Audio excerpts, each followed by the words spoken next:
Hello, and welcome to Object Lessons at Discovery Park of America. This episode features a special guest, Leonardo da Vinci's tank from the Da Vinci Machine's traveling exhibit. A precursor to modern armored vehicles, Da Vinci's tank was intended to provide soldiers both protection and firepower. His monstrous machine could dominate the 15th century battlefield.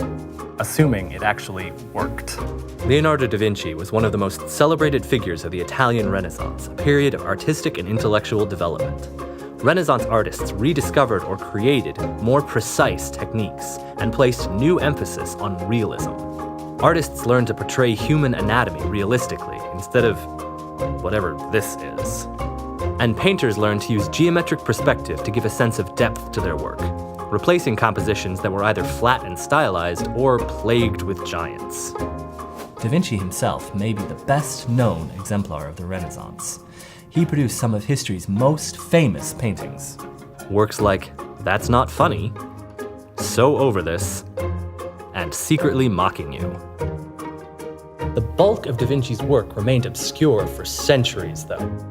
Da Vinci covered tens of thousands of pages in handwritten notes and sketches. Today's scholars are still working to decipher it all.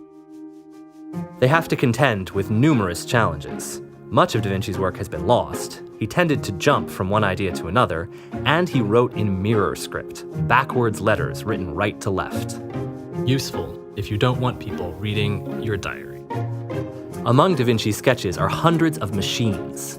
These designs are the basis for the Da Vinci Machines exhibit. Artisans from the Nicolai family in Florence have built dozens of working models from Da Vinci's designs. The exhibit displays small practical machines, flying machines, and weapons, such as his tank. Most of Da Vinci's machines weren't built in his lifetime, but he still used them as a kind of job application.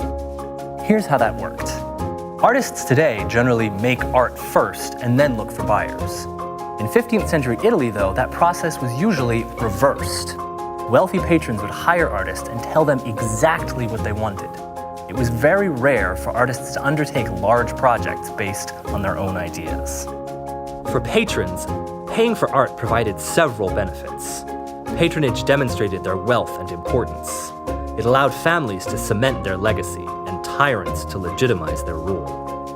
And on a divided, chaotic peninsula, rival city-states engaged in a cultural arms race, commissioning ever larger monuments and edifices to show who was best.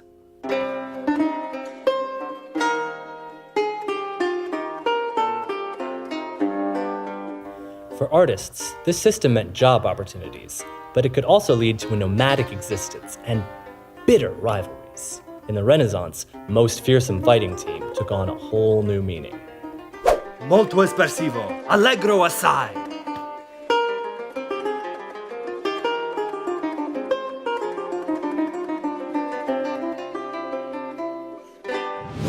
Sforzando piano, mon non troppo. Presto, prestissimo, crescendo più forte. Tutti pizzicato, basso profondo.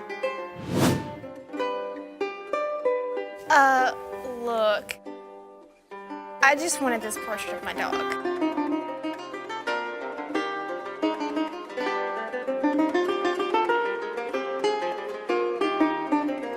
Though they rarely created large works of their own, artists did need samples to show off their skills. That brings us back to Da Vinci's sketches.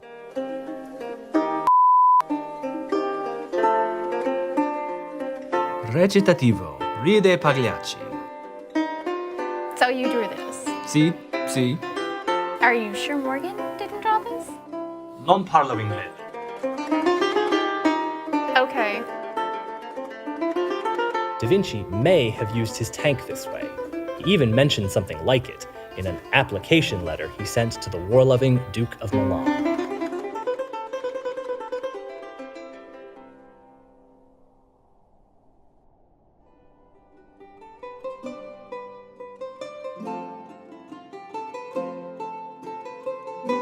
Once patrons chose artists, they commissioned artwork, and then the artists went and did the work, and then the patrons displayed it, generally in private homes, government buildings, and other closed spaces. Even in cathedrals that were open to everyone, much of the artwork was sequestered in private side chapels. The first modern museum, the Capitoline Museum in Rome, was founded in 1471, but didn't actually open its doors to the public until the 1700s. And you thought art was inaccessible today.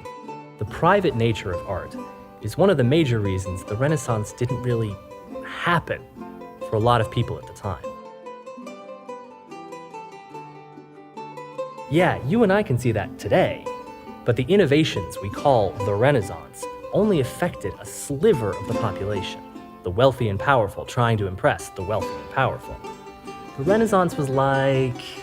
I am still blown away by that party. You had a party and didn't invite me? Man, that was an awesome party yesterday. What party yesterday?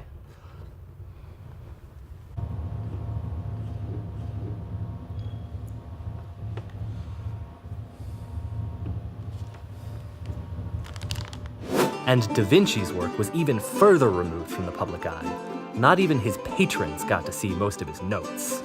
We're fortunate today that we can experience not only Da Vinci's paintings, but his notes and machines as well. You could say that the Renaissance is more real for us centuries later than it was for most of Da Vinci's contemporaries. Thank you for watching this episode of Object. What about the tank? Well, I guess you'll have to come to the exhibit and see.